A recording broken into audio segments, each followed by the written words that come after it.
تلك أمة قد خلت لها ما كسبت ولكم ما كسبتم ولا تسألون عما كانوا يعملون۔ یہ امت گزر چکی ہے، جو انہوں نے کمایا وہ ان کے کام آئے گا، جو تم نے کمایا وہ تمہارے کام آئے گا، اور تمہیں ان کے بارے میں سوال نہیں کیا جائے گا۔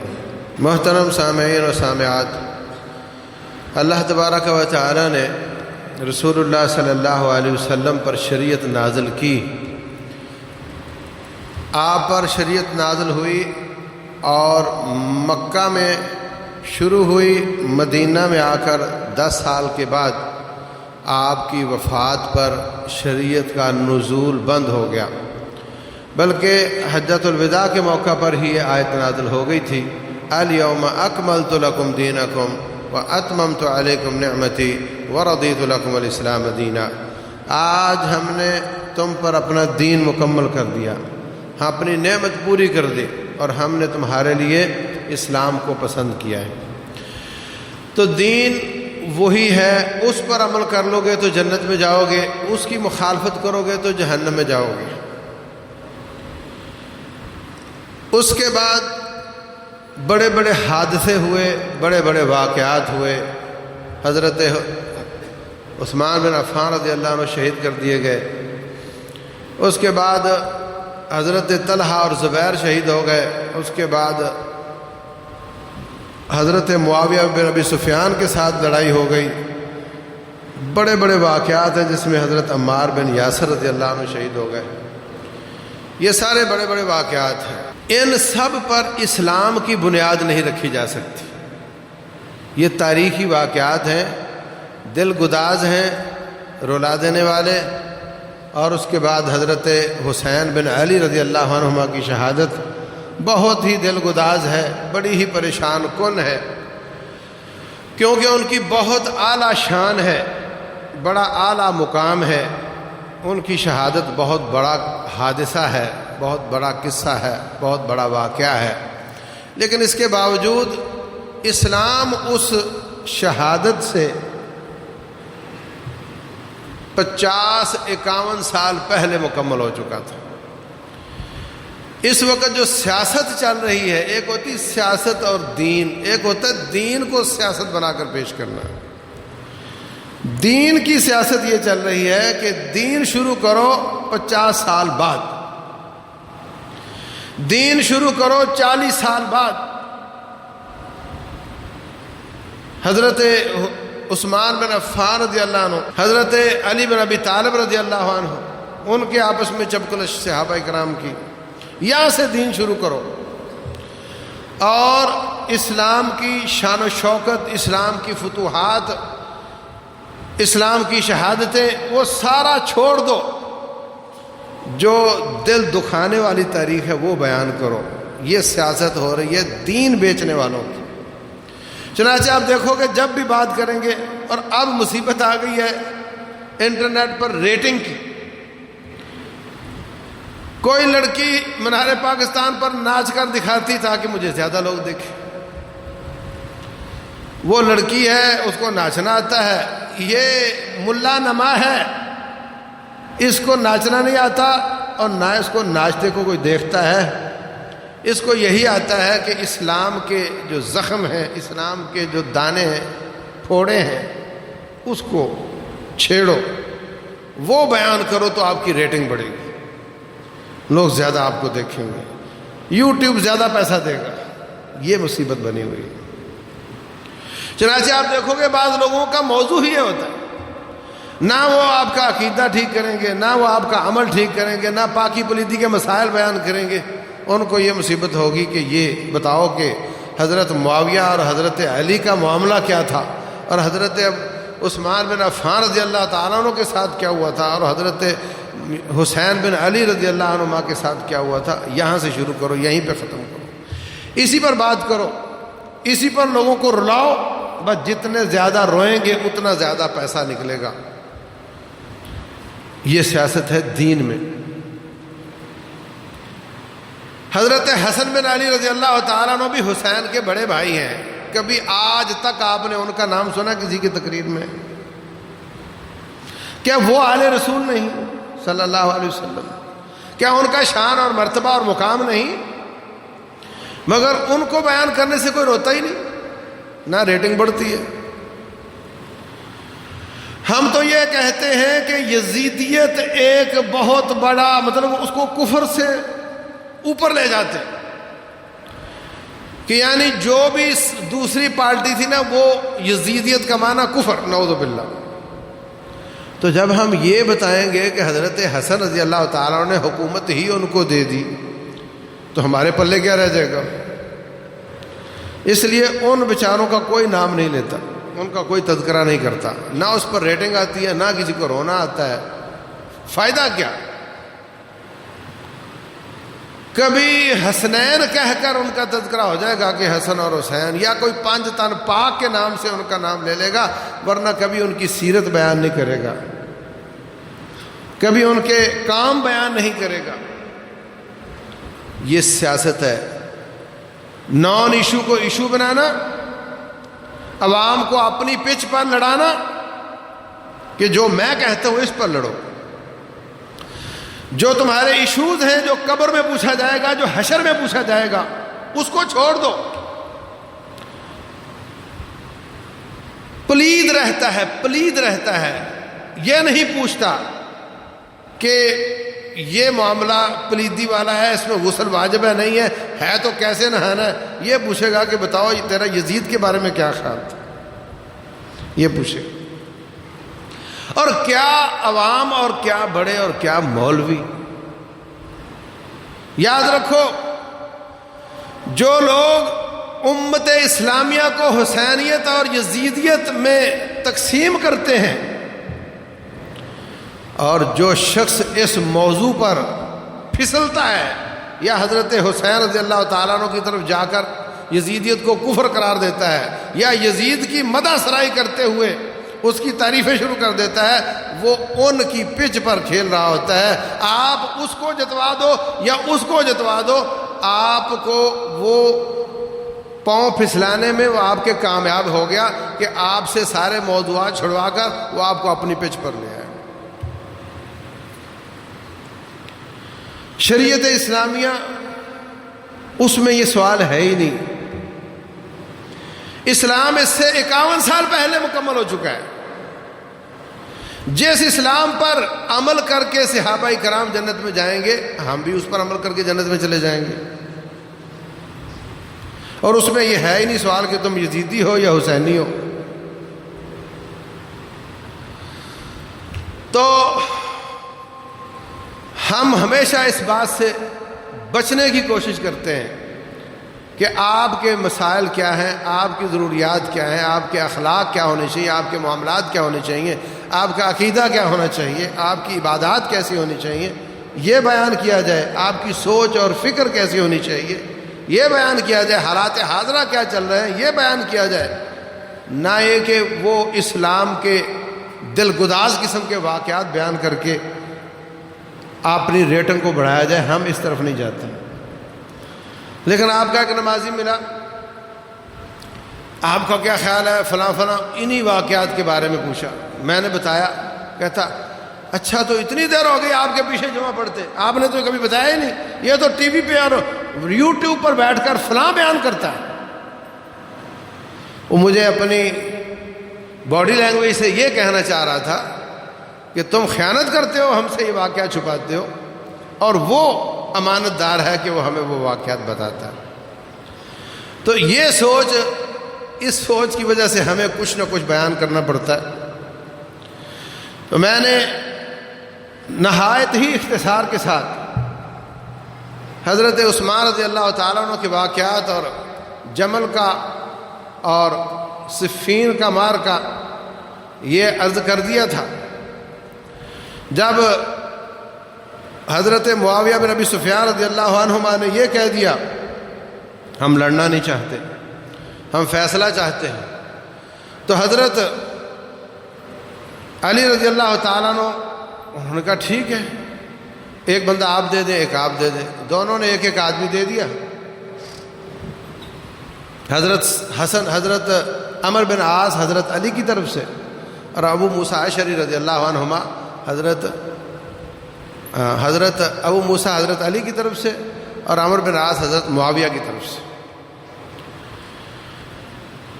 اب پھر وہ جو بلوائی تھے، جو قاتلین عثمان تھے، ان کو پھر فکر لگ گئی کہ یہ تو پھر اکٹھے ہو رہے ہیں، صلح ہو رہی ہے، پھر ہمارا ہی قصاص ہوگا، ہم سے لیا جائے گا، ہماری ہی موت نظر آ رہی ہے۔ وہ حضرت علی رضی اللہ تعالیٰ عنہ سے علیحدہ ہو گئے، فتویٰ لگا دیا حضرت علی پر کہ حضرت علی رضی اللہ تعالیٰ عنہ نے کیا کیا ہے، دو آدمیوں کو حاکم بنایا ہے کہ یہ فیصلہ کریں گے۔ کیا فیصلہ کریں گے؟ خلیفہ کون ہوگا؟ نہیں، خلیفہ ایک ہی ہے، علی بن ابی طالب رضی اللہ تعالیٰ عنہ۔ فیصلہ یہ کہ وہ کہہ رہے قصاص پہلے بیعت بعد میں، یہ کہہ رہے بیعت پہلے قصاص بعد میں۔ اس بات کی ترتیب بتانی ہے کہ یہ کیسے ہو سکتی۔ جب ان خارجیوں کو پتہ چلا کہ اس کے بعد پھر ہماری باری آنے والی ہے، حضرت علی رضی اللہ تعالیٰ عنہ کی صفوں سے الگ ہوئے، حضرت علی پر فتویٰ لگا دیا کہ اللہ فرماتے حکم اللہ کے چلے گا، اور علی آپ کہتے ہیں حکم ان دو بندوں کا چلے گا۔ نعوذ باللہ، آپ نے شرک کیا، آپ نے کفر کیا، اور جو لوگ آپ کے ساتھ ہیں سارے ہی کافر ہو گئے، نعوذ باللہ۔ یہاں سے پہلا فرقہ اسلام کا واضح ہوتا ہے۔ شروع تو وہ حضرت عثمان کی شہادت سے ہی ہو گئے تھے، یہاں سے وہ بالکل واضح ہو کر الگ ہو جاتے ہیں۔ خارجی یہ اسلام کا سب سے پہلا فتنہ ہے، اور ان کے ریاکشن میں جنہوں نے حضرت علی رضی اللہ عنہ کا ساتھ دیا، ان کو اس وقت یہ نام دیا گیا، ساتھ دینے والے تو پہلے سے ہی تھے، تو نام دیا گیا شیعان علی، کہ علی کی جماعت۔ شیعہ کا معنی جماعت، یہ ہے شیعان علی، اور وہ ہیں خارجی جو حضرت علی رضی اللہ تعالیٰ عنہ کو نعوذ باللہ کافر قرار دیتے۔ اس وقت یہ تصور نہیں تھا جو آج ہے، تبرہ بازی کرنا، گالیاں بکنا، برا کہنا، فتوے لگانا پاک باز صحابہ کرام پر، یہ بات اس وقت نہیں تھی۔ اس وقت صرف ایک ریاکشن تھا کہ یہ ظالم ان کے خلاف کھڑے ہوئے تو ہم امیر المومنین کے ساتھ ہیں۔ حضرت علی رضی اللہ تعالیٰ عنہ منبر پر کوفے کی مسجد میں درس دے رہے ہیں، یہ خارجی بیٹھے ہوئے ہیں، منہ نیچے کیا ہوا ہے، بازو اوپر کیا ہوا ہے، ان الحکم الا للہ، ان الحکم الا للہ، حکم اللہ کا چلے گا۔ حضرت علی فرماتے ہیں کلمۃ حق ارید بها الباطل، بات تو سچی ہے، قرآن کی آیت ہے، مگر تم باطل معنی لے رہے ہو، میں بھی رب کا ہی حکم مانتا ہوں، اور مجھے لگ رہا ہے کہ جن کے بارے میں رسول اللہ صلی اللہ علیہ وسلم نے فرمایا تھا ایک جماعت نکلے گی، تم وہ ہو۔ فرمایا تھا مسلمانوں کے انتشار کے زمانے میں نکلے گی۔ نمبر 2، صحابہ اکرام تم لوگ اپنی نمازیں اور روزے اور قرآن کی تلاوت اور ذکر اذکار، ان کے سامنے اپنے اذکار کو کم تر سمجھو گے، اپنی عبادات کو کم سمجھو گے، تم سے زیادہ کرتے ہوں گے۔ نمبر 3، اسلام سے نکل جائیں گے جیسے تیر شکار سے نکل جاتا ہے اور اس پر اسلام کا کوئی نشان نہیں ہوتا۔ نمبر 4، فرمایا مسلمانوں کو قتل کریں گے، کافروں کو چھوڑ دیں گے۔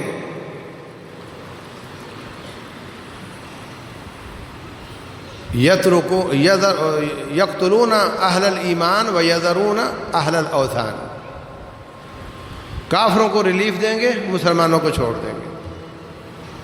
اور فرمایا اگر میرے زمانے میں وہ ہوں گے تو میں ان کو ایسے کاٹوں گا جیسے اللہ تعالیٰ نے قوم عاد کو کاٹا تھا۔ تو مجھے تم وہی لگ رہے ہو، لیکن میں اس وقت تک ایکشن نہیں کروں گا جب تک تمہاری طرف سے کوئی شرارت سامنے نہ آئے۔ تو یہ وہاں سے نکلے، نہروان ایک علاقہ تھا، وہاں جا کر ناکہ لگا لیا، جو بھی وہاں سے گزرتا پوچھتے کون ہو، اگر کہتا ہے میں مشرک ہوں، بتوں کا پجاری ہوں، اس کو بلاتے آ جا، بٹھاتے اس کو، کھلاتے پلاتے. ایک مولوی کو کہتے ہیں اس کو واز کرو. اللہ فرماتے ہیں وَإِنْ أَحَدٌ مِّنَ الْمُشْرِكِينَ اسْتَجَارَكَ فَأَجِرْهُ حَتَّى يَسْمَعَ كَلَامَ اللَّهِ. اگر کوئی مشرک آپ سے پناہ مانگے اس کو پناہ دو، اللہ کا کلام سنے تو پھر اس کو اس کے امن والی جگہ پر پہنچا دو. پھر اس کو بندہ ساتھ بھیجتے اور اس کو سیکورٹی زون گزار کر آتے کہ جا تو اب چلا جا. اور اگر کوئی کہتا میں مسلمان ہوں، اس کو پوچھتے کہ تیرا علی رضی اللہ عنہ کے بارے میں کیا خیال ہے. وہ کہتا ہے وہ امیر المومنین ہیں اور خلیفت حق ہیں اور نبی کے داماد ہیں، جنتی ہیں. تو کہتا ہے اچھا تو ان کو مسلمان مانتا ہے. پکڑتے اس کو ذبح کر دیتے. حتیٰ کہ حضرت عبداللہ بن خباب رضی اللہ عنہ صحابی وہاں سے گزرے، ان کو انہوں نے پکڑ کر ذبح کر دیا. تو حضرت علی رضی اللہ تعالیٰ عنہ فرمانے لگے اب انہوں نے ریڈ لائن کراس کر دی ہے، اب میں ان پر حملہ کروں گا. تو وہ جھگڑا جو حضرت معاویہ کے ساتھ چل رہا تھا وہ اپنی جگہ پر رہا، یہ اندر سے نئی مصیبت کھڑی ہو گئی. پھر حضرت علی رضی اللہ تعالیٰ عنہ نے عبداللہ بن عباس رضی اللہ عنہ کو بھیجا کہ ان کو ایک بار سمجھا کر دیکھ لو اگر باز آ جائے تو. گئے ان کو سمجھانے کے لیے، بھئی تم کیا کہتے ہو؟ کہا جی اللہ فرماتے حکم اللہ کا اور حضرت علی کہتے حکم دو بندوں کا. حضرت عبداللہ بن عباس رضی اللہ عنہ فرماتے ہیں کہ اللہ کا حکم ہے کہ اگر بیوی شوہر میں جھگڑا ہو جائے فَبَعْثُوا حَكَمًا مِنْ أَهْلِهِ وَحَكَمًا مِنْ أَهْلِهَا، تو ایک حکم اس کے اہل سے لے لو اور ایک حکم اس کے اہل سے لے لو. دونوں طرف سے ایک ایک بندہ آئے اور بیٹھ کر ان کی بات سنے اور فیصلہ کرے کہ یہ نکاح چل سکتا ہے یا نہیں چل سکتا. اللہ نے ایک نکاح بچانے کے لیے فیصلہ دو آدمی پر چھوڑا ہے، تو کیا ہم صحابہ کرام کی خون بچانے کے لیے دو بندوں پر فیصلہ نہیں چھوڑ سکتے؟ کافی سارے لوگ ٹوٹ کر آ گئے. پھر کہا اور کیا اعتراض ہے تمہارا؟ دوسرا اعتراض یہ ہے جناب کہ جو لڑائیاں ہوئی ہیں حضرت عائشہ طلحہ زبیر رضی اللہ عنہ کے ساتھ جنگ جمل اور حضرت معاویہ رضی اللہ عنہ کے ساتھ، اس میں اگر جو دوسری پارٹی کے لوگ مسلمان تھے تو حضرت علی نے ان کو کاٹا کیوں؟ اور اگر وہ کافر تھے تو پھر ان کا جنازہ کیوں پڑا؟ اور اگر وہ کافر تھے تو ان کے مال کو غنیمت اور عورتوں کو لونڈی کیوں نہیں بنایا؟ اور اگر وہ مسلمان تھے تو ان سے لڑائی کیوں کی؟ عبداللہ بن عباس رضی اللہ عنہ فرماتے ہیں کہ یہ بھی ہو سکتا ہے مسلمان بھی ہوں اور وہ مخالفت کر رہے ہوں، ان سے لڑائی کرنی پڑ جائے. ضروری تو نہیں کہ مخالفت کرنے والا کافر ہی ہونا چاہیے. اللہ فرماتے ہیں وَإِن طَائِفَتَانِ مِنَ الْمُؤْمِنِينَ اقْتَتَلُوا فَأَصْلِحُوا بَيْنَهُمَا، مومنوں کے دو گروپ آپس میں لڑ پڑے تو ان کی صلح کروا دو.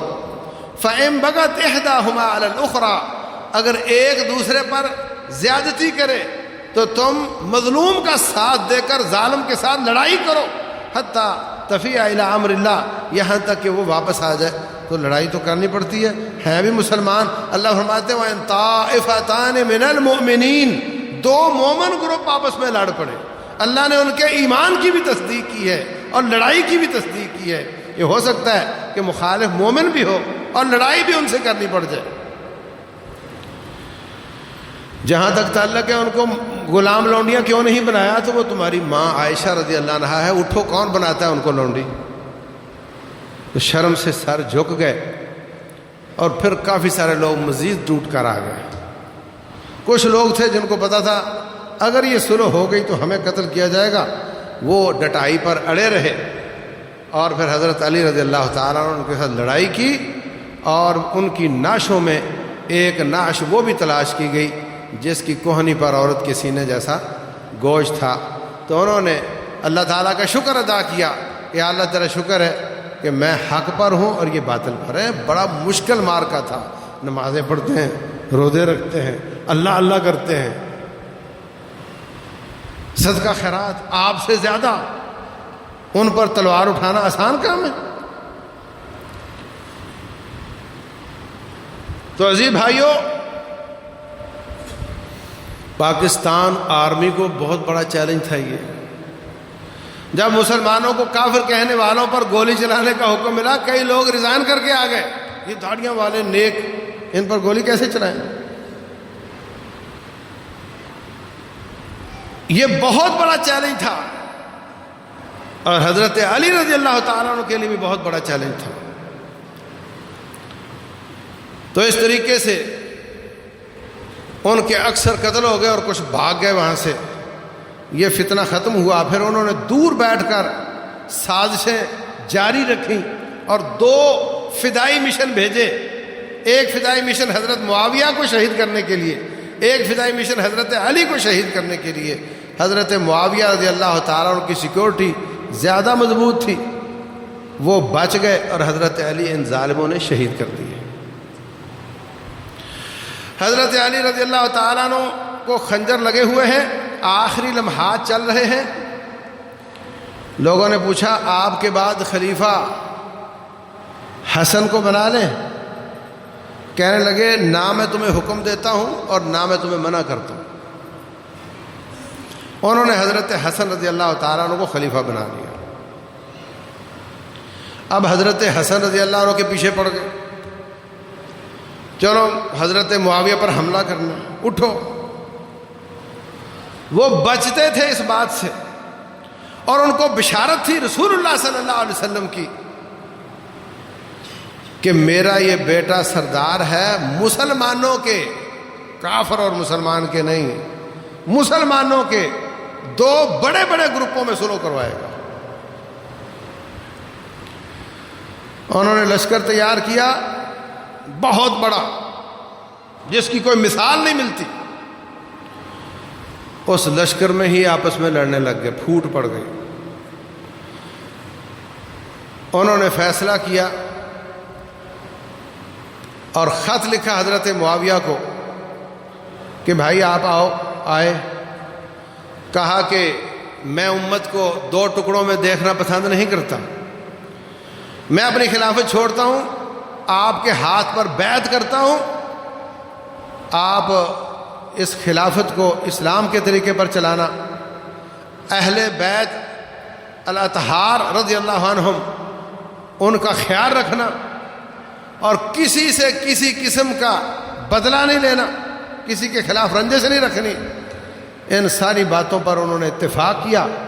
حضرت حسن رضی اللہ تعالیٰ عنہ نے 6 مہینے کے بعد حضرت معاویہ کی بیعت کی اور پوری امت اسلامیہ ایک ہو گئے۔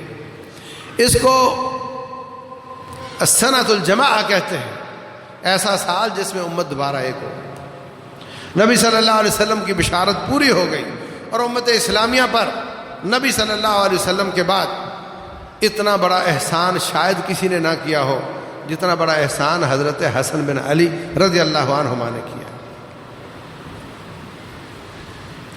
یہ کام آسان نہیں ہے۔ یہاں تو کسی دینی یا سیاسی جماعت میں پھوٹ پڑ جائے، ایک نون کاف ہو جائے، ان کو 2 کو 1 کرنا بہت مشکل ہو جاتا ہے۔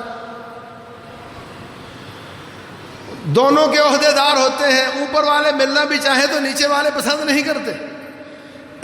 کتنی بڑی بات ہے، چائنا سے لے کر فرانس تک اسلامی خلافت تھی، چائنا سے لے کر فرانس تک اسلامی خلافت تھی، اور اس کو 2 کو 1 کر دیا۔ بڑی بات ہے۔ اللہ ان کو ہماری طرف سے خربوں خربوں جزائے خیر عطا فرمائے۔ اب سکون ہو گیا۔ 20 سال اس کے بعد حضرت معاویہ نے بڑی تسلی کے ساتھ حکومت چلائی، فتوحات کے سلسلے دوبارہ شروع ہو گئے، امت اسلامیہ یکمشت ہو گئی، کوئی پریشانی باقی نہیں رہی۔ اب آگے جو تاریخ ہے، روایات بخاری مسلم کی نہیں ہے، راویوں کی وہ والی شان پھٹک تاریخ میں نہیں ہوتی جو حدیث میں ہوتی ہے۔ مخالفتیں دلوں میں ہیں، یہ اموی ہے تو عباسیوں کے دلوں میں ان کے خلاف دشمنی ہے، شیطان آیا ہوا ہے. اور حضرت حسن نے تو خلافت دے دی مگر نیچے والوں کے دلوں میں بغض ہے. اب راوی روایتیں بناتے جاتے ہیں، گھڑتے جاتے ہیں، کوئی ادھر لے جاتا ہے، کوئی ادھر لے جاتا ہے، کوئی کردار کشی کرتا ہے. جب مخالفت دل میں ہو، جب تلواریں ایک دوسرے کے خلاف ہوں، وہاں گالی کوئی مشکل کام ہے؟ وہاں برا کہنا کوئی مشکل کام ہے؟ خون نکالنا آسان ہے، گالی نکالنا آسان ہے. تو تاریخ بھری پڑی ہے رطب و یابس سے. کوئی ادھر کی بات ہے، کوئی ادھر کی بات ہے، اور ہر بندہ اپنی مرضی کی روایت بیان کر کے دوسرے کی مذمت شروع کر دیتا ہے. جیت اس کی ہے جو زیادہ شور کر دے، جس کی ریٹنگ زیادہ ہو. وہ سچا ہے یا جھوٹا ہے، جیت اس کی ہے. اور جن کا دین ہی وہاں سے شروع ہوتا ہے انہوں نے تو پورا زور لگانا ہے. ان کے پاس تو کوئی اور آپشن ہی نہیں ہے. ہمارے پاس تو پوری شریعت پڑی ہوئی ہے بیان کرنے کے لیے. جن کا دین ہی وہاں سے شروع ہوتا ہے انہوں نے تو پورا زور لگانا ہے اپنی بات کو واضح کرنے کے لیے. اور ایسا میڈیا ہے آج نہیں صدیوں سے کہ بڑے بڑے لوگوں کے دماغ خراب، بڑے بڑے روایتیں سن سن کر جھوٹ سن کر ایسا یقین ہے جیسے قرآن کی آیت ہے، اور اس کے خلاف کوئی بات سننا برداشت نہیں کرتا. ریاض میں میرا ایک جاننے والا قاری صاحب، انہوں نے اپنے بیٹے کا نام یزید رکھ دیا. تو مجھے اس نے خود بتایا، سعودیہ میں ہوتے ہیں، کہتے ہیں میری والدہ مجھے کہنے لگی بیٹے میں نے کون سا زیادہ جینا ہے، یہی 2-4 سال جی لوں گی، تو جو بچہ میرے ہوتے میں ہوا ہے اس کا نام یزید نہ رکھو، جو میرے بعد پیدا ہو اس کا نام بھلے فرعون رکھ لینا. یہ ذہن ہے، مطلب ایک عام عورت ہے، سن کر یہ کہ وہ کافروں سے بھی، فرعون سے بھی بدتر ہے، یہ سوچ بنی ہوئی ہے.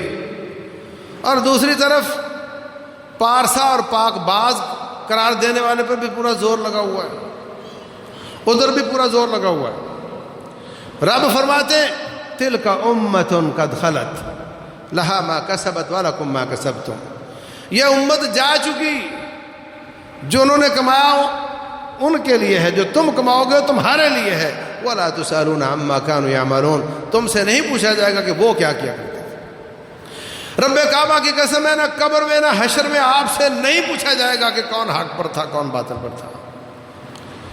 اور نہ ان کے جواب لینا آپ کے لیے ضروری ہے. کوئی پوچھے، کوئی میرا مسئلہ ہی نہیں ہے، میں اس موضوع پر بات ہی نہیں کرتا، میرے مسائل ہی اور ہیں. ان واقعات سے 50 سال پہلے جو دین تھا میرا وہ دین ہے، میں اس پر بات کرتا ہوں، میں اس کو سیکھتا ہوں، اس میں سوالات کرتا جواب پاتا ہوں. میں نے اس پر عمل کر کے جنت میں جانا ہے، یہ میرا مسئلہ ہے ہی نہیں. اللہ المستعان. معاویہ بن ابی سفیان رضی اللہ تعالیٰ عنہ بوڑھے ہو گئے، 40 سال حکومت کی انہوں نے، 20 سال پوری خلافت اور 20 سال گورنری. انہوں نے اپنے زمانے میں، زمانہ حضرت عثمان کا تھا، مگر ان کا شوق تھا کہ بحریہ بنانی چاہیے مسلمانوں کی. بحریہ بنائی، اس میں بیڑا تیار کیا، اور رسول اللہ صلی اللہ علیہ وسلم نے فرمایا اول جیش یغزو مدینہ قیصر قسطنطینیہ مغفور لہم.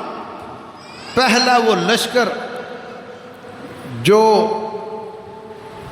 قسطنطنیہ عیسائیوں پر حملہ کرے گا وہ سارے ہی بخشوائے. ایک روایت یہ ہے بخاری شریف میں. دوسری روایت یہ ہے رسول اللہ صلی اللہ علیہ وسلم ام حرام کے گھر لیٹے ہوئے تھے، آنکھ لگ گئی، آنکھ کھلی تو ہنس رہے تھے. پوچھتی ہیں کیا وجہ ہے؟ فرمایا سمندری سفر کر کے جہاد کرنے والے مجھے دکھائے گئے، یوں لگا جیسے جنت میں تختوں پر بادشاہ بیٹھے ہوئے. اناس من امتی یرکبون سبج ھذا البحر ملوک علی الاسرہ. حضرت ام حرام کہتی ہیں دعا کر دیجئے میں ان میں سے ہو جاؤں. اپنی اوقات نہیں دیکھی، عورت ذات ہے، سمندری سفر ہے، بوڑھی عورت ہے. تیرا کیا، اپنی اوقات نہیں دیکھی، اپنے رب کے فضل پر توکل کرتے ہوئے کہہ دیا کہ دعا کر دے میں ان میں سے ہو جاؤں. رسول اللہ صلی اللہ علیہ وسلم فرماتے ہیں تو ان میں سے ہے. جب میں حدیث بیان کر رہا تھا تو آپ میں سے کسی کا دل چاہا تھا میں ان میں سے ہو جاؤں؟ اپنے دل سے پوچھو. رسول اللہ صلی اللہ علیہ وسلم فرماتے ہیں من لم یغزو ولم یحدث نفسہ بہ مات علی شعبۃ من النفاق. جس نے جہاد نہ کیا یا کم از کم اندر دل میں نیت پکی نہ کی کہ موقع ملا تو ضرور جاؤں گا، جب بھی مرے گا نفاق کے کسی لیول پر مرے گا. یہ وہ لوگ تھے جن کی نیتیں پختہ تھیں. منہم من قضا نحبہ ومنہم من ینتظر. کچھ لوگ باری چکا چکے ہیں اور کچھ انتظار میں. اللہ اکبر. مومن ان دو حالتوں کے بغیر نہیں ہوتا، یا وہ اپنی جان کی بازی لگا چکا ہوتا ہے یا پوری تیاری کے ساتھ انتظار میں ہوتا ہے. پھر آپ آرام کرنے لگ گئے، پھر اسی طرح اٹھے ہنس رہے تھے، پھر وہی سوال ہوا، پھر آپ نے جواب دیا، فرمایا وہی جواب دیا. کہنے لگی دعا کر دیجئے میں ان میں سے ہو جاؤں. فرمایا تو پہلے گروہ میں سے ہے. یہ دو روایت ہے. صحابہ اکرام کی چاہت تھی کہ میں اس میں سے ہو جاؤں، لہذا اس لشکر میں عبداللہ بن عباس، عبداللہ بن زبیر، حضرت ابو ایوب انصاری بوڑھے تھے، حضرت حسین بن علی رضی اللہ تعالیٰ، یہ سارے جوان بھی اور بوڑھے بھی اس مارکے میں شریک ہوئے. اور معاویہ بن ابی سفیان رضی اللہ تعالیٰ نے وہ تیار کیا تھا اور اس کا سربراہ یزید بن معاویہ کو بنایا تھا. جو پہلا لشکر گیا. اگر دوسرے میں بعض لوگ کہتے نہیں وہ دوسرا تھا، تو دوسرے کے بارے میں بشارت موجود ہے صحیح بخاری میں. سب لوگ طاعت کر رہے ہیں، بات مان رہے ہیں، اور کبھی کسی نے اعتراض نہیں کیا. جو باتیں مختلف قسم کی اڑائی جاتی ہیں کہ وہ ویسا اور ویسا اور ویسا، ایسی کوئی بات صحیح سرے سے ثابت نہیں ہے. اور کسی نے اس وقت اعتراض نہیں کیا اس طرح کی بات کا، اور کوئی ویژیبل سمجھدار تاریخ دان محدث ان باتوں کو ماننے کے لیے تیار نہیں ہے. 60 سے زیادہ صحابہ کرام نے بیعت کی تھی، اور کتنی روایات کا وہ راوی ہے. راوی کی بڑی چھان پھٹک ہوتی، حافظہ ٹھیک ہو، صادق اور امین ہو. اس سے شراب چوری تو بدکاری تو بڑی بات ہے، ننگے سر رہتا ہو تب بھی صحابہ محدثین اس سے روایت نہیں لیتے. چلتے میں کھا رہا ہو اس سے روایت نہیں لیتے. کہ ایسا پیٹنٹ آدمی ہو جو ایسا کام بھی نہ کرتا ہو جو لوگوں کو برا لگتا ہے، اس کی روایتیں بھی ہیں وہ بھی لوگ لیتے ہیں. تو یہ مارکہ بھی ہوا. حضرت معاویہ رضی اللہ تعالیٰ عنہ بوڑھے ہو گئے. انہوں نے پورے علاقوں میں پیغام بھیجا کہ کیا ہونا چاہیے. مشورے کیے اور مشورہ کرنے کے بعد اپنے بیٹے کے نام کی بیعت لے لی. تقریباً 60 سے زیادہ صحابہ کرام نے بیعت کی.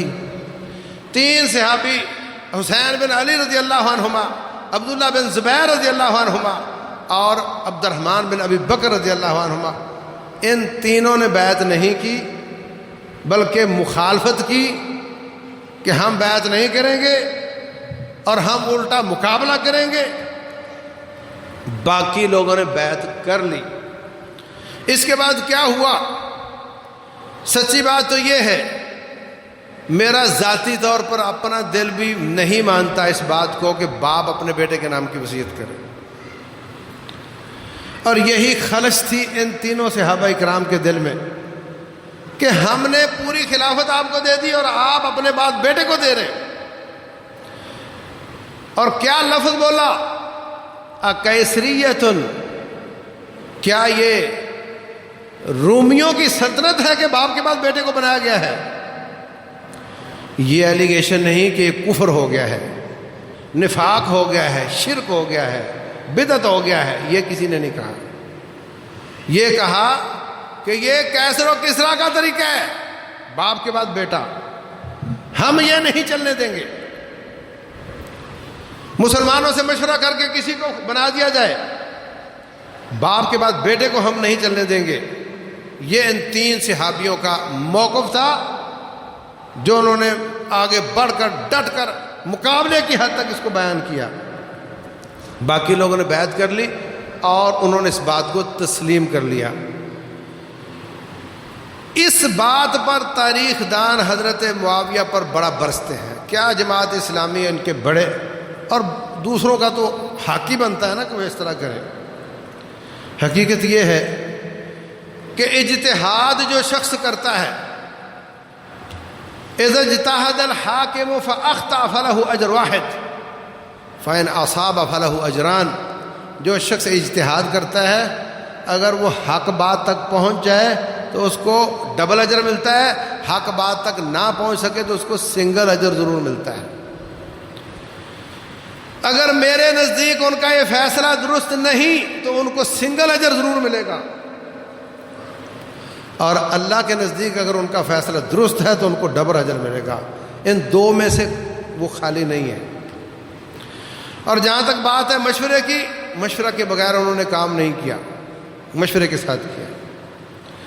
وہ سمجھتے تھے کہ جس طریقے سے پی کاٹی ہے امت نے، مصیبت میں رہے ہیں، اس طریقے کا ساتھ رہ کر تجربہ حاصل جس نے کیا ہے، اگرچہ اس سے زیادہ افضل، زیادہ فضیلت والے صحابہ کرام موجود ہیں، لیکن یہ والا تجربہ کسی کے پاس نہیں۔ ایسا نہ ہو کہ دوبارہ وہی مصیبت کھڑی ہو جائے۔ ان کی نیت، ان کے ساتھ اگر نیت غلط ہو تو وہ جانے، ان کا رب جانے۔ کچھ لوگوں نے اس فیصلے کو ناپسند کیا، کچھ نے پسند کیا، لیکن یہ فیصلہ ہے عقیدے کی خرابی، شرک کفر نہیں ہے، یہ ایک سیاسی فیصلہ ہے جس کی اصلاح کرنا چاہتے تھے حسین بن علی رضی اللہ تعالیٰ عنہ، عبداللہ بن زبیر رضی اللہ تعالیٰ عنہما، اور حضرت عبد الرحمن بن ابو بکر۔ آگے چل کر کیا ہوا عرض کرنے کی کوشش کروں گا، لیکن یہ بات یاد رکھو، یہ وہ واقعات ہیں جو سالوں میں ہوئے ہیں، جس کو میں منٹوں میں بیان کر رہا ہوں، اس لیے کہ میں اس سے کان بند کر کے گزر جانا چاہتا ہوں۔ میں اس سے لذت لے کر بیان نہیں کرنا چاہتا، کیونکہ یہ دل گداز ہے، یہ پریشان کن ہے، یہ کالے اور آگ ہیں۔ ہم ان کو بیان کر کے لذتیں حاصل کریں، میں بالکل نہیں چاہتا۔ لیکن یہ بات یاد رکھو کہ تمام تاریخی روایتیں تقریباً ضعیف ہیں، ان میں ضرور کوئی نہ کوئی غلط آدمی موجود ہے، کوئی ادھر کھینچتا ہے، کوئی ادھر کھینچتا ہے، وہ جی وہ تو سنا یوں ہو گیا تھا، وہ سنا یوں ہو گیا تھا۔ لیکن یہ موٹی سی بات ہے کہ صحابہ کرام رضی اللہ عنہم، ان کا ایمان تقاضا کرتا ہے کہ کسی چور بدکار کے ہاتھ پر بیعت نہ کریں۔ یہ تو موٹی سی بات ہے۔ تو بہر صورت انشاءاللہ آگے جا کر کیا ہوتا ہے عرض کروں گا، مگر پھر میں عرض کرتا ہوں ہمارا اسلام اس سے 50 سال پہلے بند ہو گیا۔ ہم وہ سیکھیں، وہ سکھائیں، یہ صرف معلومات کی حد تک ہے۔